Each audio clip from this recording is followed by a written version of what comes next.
Welcome back. Welcome back. This is the People's Voice. I am Trey Evans, and I am the People's Voice. Thank you again for checking out the podcast this week. As always, it is greatly appreciated. As always, we thank everyone who has taken some time to listen to the podcast today. We do understand that you could be utilizing your time to do something else, so we do appreciate you taking the time to tap in with us today. As always, if this information is valuable and you feel it to be enlightening, we do ask that you subscribe to the podcast. That way you will be notified when each episode is released. We put out new episodes each and every Friday, which can be heard on all podcast platforms. And then we also put a video out on YouTube every Wednesday as well for those of you who would like to watch the podcast. In addition, when you subscribe to the podcast, and please turn on notifications when you subscribe, it basically allows our distributor, or it basically alerts our distributor, I should say, that we have an audience that is engaged and is enjoying the information. And then that way, the distributor shows us some love, and they extend our reach to tap into additional audiences. And that way, new audiences can get this information as well. But in any event, we thank you and welcome to the People's Voice podcast. So today I want to talk about the conversation around minimum wage. And I specifically want to talk about not just minimum wage, but want to talk about a minimum wage versus a living wage. And I want to talk about that today because, there has been, like I said, a lot of conversation lately about minimum wage. And what often, in my opinion, gets lost in that conversation is the difference between a minimum wage and a living wage, because there is a difference. So today I want to kind of highlight what those differences are, talk a little bit about, what's causing this conversation. And then, from there, kind of give pros and cons, and then close out from there. So that's what I want to discuss today: minimum wage versus a living wage. And I came to this, today because I don't know how many people may know, but recently the state of California increased their minimum wage to $20 an hour. And, I know many people may hear that and they go, wow, $20 an hour for minimum wage. That's incredible. Keep in mind, number one, that California is one of the most expensive states to live in. So, $20 an hour, even though it is higher than, all states pretty much at this point, California is leading the way. It is still relatively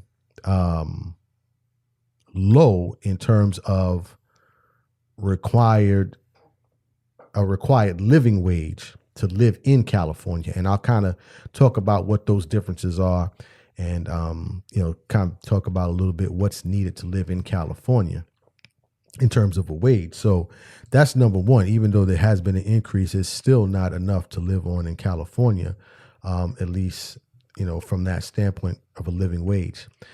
Secondly, there's been a lot of conversation around it because business owners have been, and corporations that employ minimum wage workers are pushing back and saying this is too expensive, we can't afford this. So I kind of want to talk about that aspect as well. But that's what I really want to focus on today: minimum wage versus living wage. So as I stated, in California, as of April 1st of 2024, the minimum wage has been increased. So the previous minimum wage was $16 an hour. It's now been raised to $20 an hour. So it's just about a $4 an hour bump. And it's been noted that this will affect about 500,000 workers, 500,000 workers in the state of California. Obviously, this change will have a rippling effect across the country. As I stated, California now has the highest state minimum, state mandated minimum wage in the country. And obviously other states are looking at this as well. With this increase, been a lot of criticism, a lot of pushback, and there has already been some fallout as a result of this. Matter of fact, in Fresno, California, or I should say in Lemoore, California, there was a story that was covered by Fox 26 News, who is in Fresno, California, and they talked about a business that basically laid off their workers as a result of this increase. So let me play this, and then I'll kind of get back to the rest of the conversation regarding minimum wage versus a living wage. Go. Employees at Foster Freeze and Lemoore thought their boss was playing an April Fool's joke on them. I was so caught off guard. We had no type of notice, no type of warning even. The owner had told me Happy Easter. All of the employees let go, handed their last check on April 1st as they walked into their shift. And that is definitely not an April Fool's joke. That really did happen and is a direct result of the increase of the minimum wage to $20 an hour in California. So now, a couple of things. First of all, business owners will hear that and say, see, this is exactly what I'm talking about. This is why we got to keep the minimum wage as low as possible. Businesses can't possibly afford to run the business effectively with this increase. Well, there's a difference. Well, number one, I can't argue that, right? Listen, I've said it a million times. Here in the United States, everything costs money. And when you run a business, labor costs money, right? It's not cheap. So that's number one. So I don't want to just disregard business owners' feelings regarding this. But the pushback then comes to, well, what should a wage be to effectively allow employees to live without having the burden of having to rely on public assistance in order to, fill these positions and in turn help these employers and corporations earn money? Now, I've seen some stories and research about, well, it can't be $20 an hour. But what would you like it to be, right? Because just for a little bit of context, here in the United States, there's, states can mandate what the minimum wage will be in their state. So, each state has their own minimum wage. But there's also a federal minimum wage, and the federal minimum wage was set back in 1938 under the Fair Standards Labor Act, I believe, or Fair Labor Standards Act of 1938. But currently today, that federal minimum wage is at $7.25 an hour. So, there's no way that an individual can make $7.25 an hour and, still be able to maintain a standard of living here in the United States. Men lie, women lie, the numbers don't. Okay. And so there has to be, I don't even want to say a balance, but there has to be some type of living wage that allows an individual to live and meet the standards or meet the basic standards of living here in the United States. So with that, what I want to do is, let me kind of just go back a little bit. Let me define for you the difference between a minimum wage and a living wage, because, I'm talking about these terms and, obviously they should be defined so everyone has an understanding of what that looks like. So first of all, I pulled up a report that was done, a study that was done by Drexel University. And in this report, they talked about a minimum wage. This is from 2021. It says minimum wage is not enough. But in this report, what they did a great job of defining terms, right? And, you know, I'm big on words and terms and defining those things, because sometimes we use these words and these terms and we, you know, don't really necessarily know the hardcore definition of what these things mean. And so first, a minimum wage, and again, this is from Drexel University, it says a minimum wage is the lowest legal amount an employer may pay a worker for an hour of work. That's what a minimum wage is.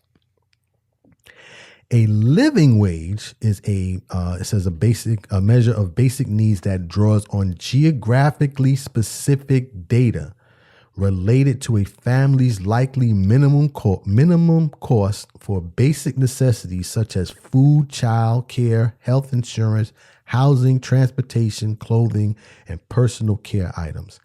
And it's important there's two important pieces in this.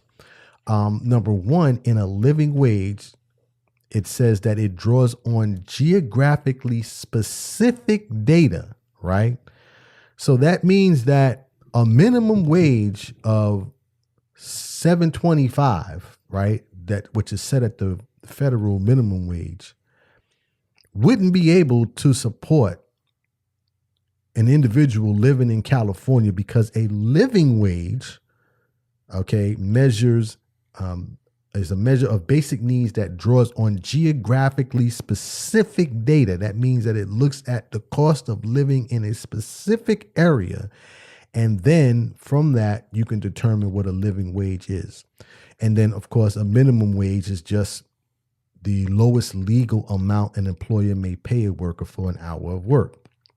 So when we have this discussion about whether a minimum wage is fair or not fair, we're not talking about whether that wage is going to allow an individual to live and cover their basic needs. We're just basically looking at it from a legality standpoint. And many of these employers and corporations look at it from that standpoint as well. There's really no buy-in in terms of, this worker coming to this job every day. Is this worker able to pay for their basic needs? It is by law, I have to pay this amount, and so that's why I'm paying it. Not that I feel that this worker should be paid more. Why I'm having this conversation? Because even though in the state of California, the minimum wage has been increased to $20 an hour, and it is the highest minimum wage across the country throughout any of the states, it is still not a living wage for those employees in the state of California. I did some additional research, and I was looking at MIT has what they call the living wage calculator. And what it does is it basically takes data from different estimates, including the Department of Health and Human Services, and looks at some other data, and they come up with a methodology which basically spits out a number to determine what would be a living wage in each state. And so I pulled this up for California, and in the state of California, based on this calculator, it says that a living wage would, in California, and one adult with 0 children would have to make $27. It says $27.32, but let's just call it $27. One adult with no children would have to make at least $27 an hour to have a living wage in California. So even though the minimum wage has been increased to $20 an hour, it does not in any way come close to the required living wage, which is about $27 an hour. And that's one adult with no children.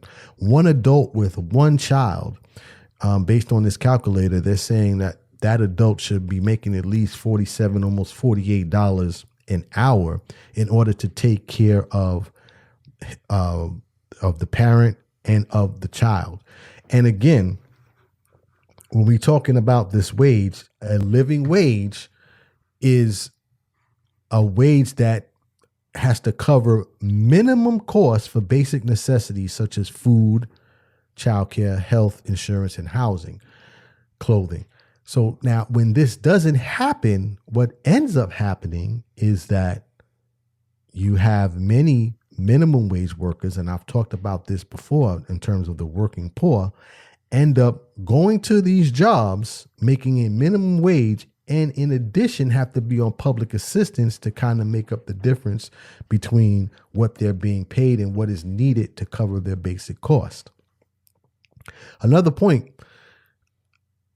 that I've heard, or at least some pushback from another point that I've heard people say, well, I mean, what you talking about kids? We're talking about young people. I mean, they're just going to have to make their way in the world and, kind of figure it out so they can make more money. Well, not so fast. Because what many people don't understand, let me scratch that. What many people may not be aware of is that minimum wage workers are not children for the majority of them. The majority of minimum wage workers in the United States are individuals who are 35 years or older. Matter of fact, going back to that same study from Drexel University, they covered this as well. And in that report, it says here, they're basically quoting from 2020. They said that,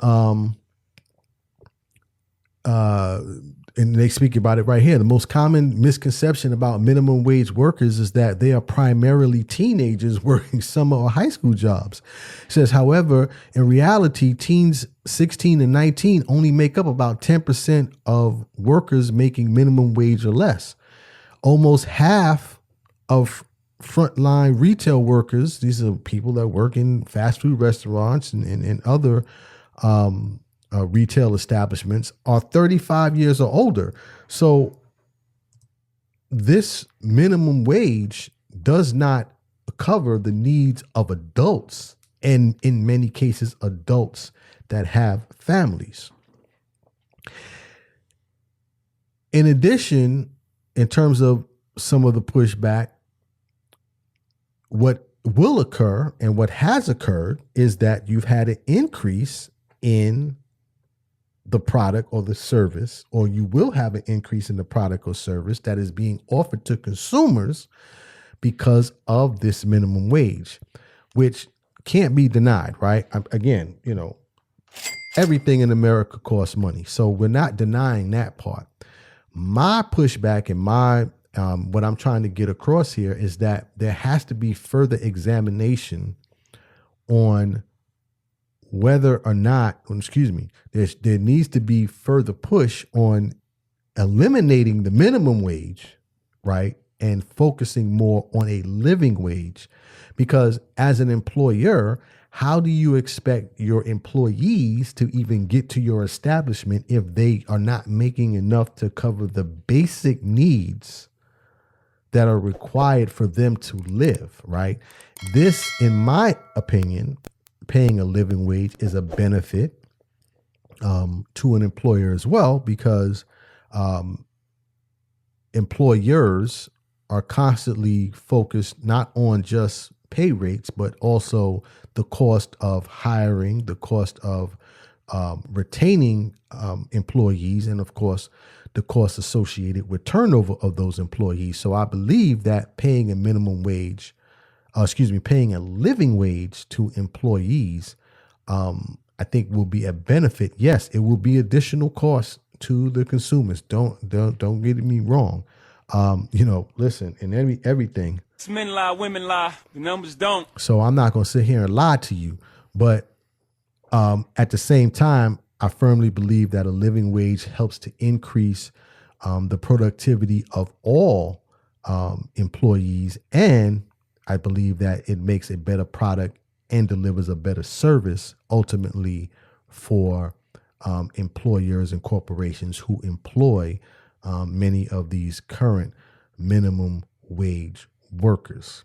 So this is kind of my way of saying, let's focus more on a living wage and kind of get away from this conversation of what a minimum wage should be. And of course, that should start at the federal level, because at $7.25 for a federal minimum wage is just incomprehensible at this point with the cost of what things are today. So that's what I wanted to talk about today. I wanted to talk about this minimum wage debate that's going on. I think that, this is going to really have a rippling effect from what California has done. So, we'll kind of obviously monitor it from my end. And I'm sure I'll be talking about this again sometime during the year. But let me know what you think. Feel free to reach out to me on any of the social media platforms. If you can, reach out to me at the People's Voice Podcast on Instagram. Of course, you can reach out to me on any of the socials. I am Trey Evans on Twitter, Instagram, Facebook, and YouTube. But also reach out to us at the People's Voice Podcast on Instagram as well. Leave a comment. Let me know what you think. And we'll be glad to respond and go from there. But that is my time for today. So as always, dreams are not just for sleeping. Please wake up and live your dreams. My name is Trey Evans. The People's Voice. Tell somebody about the dream. Salute.